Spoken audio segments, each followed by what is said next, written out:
घ्यायचे.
आम्ही भारताचे लोक भारताचे एक सार्वभौम समाजवादी धर्मनिरपेक्ष लोकशाही गणराज्य घडवण्याचा व त्याच्या सर्व नागरिकांस सामाजिक आर्थिक व राजनैतिक न्याय विचार अभिव्यक्ती विश्वास श्रद्धा व उपासना यांचे स्वातंत्र्य दर्जाची व संधीची समानता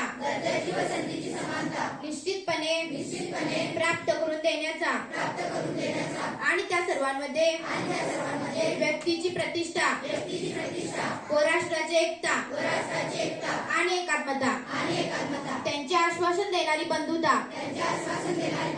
प्रवर्धित करण्याचा संकल्पपूर्वक निर्धार करून आमच्या संविधान सभेत आज दिनांक 26 नोव्हेंबर 1949 रोजी याद्वारे हे संविधान अंगीकृत आणि अधिनियमित करून स्वतः प्रत अर्पण करीत आहोत.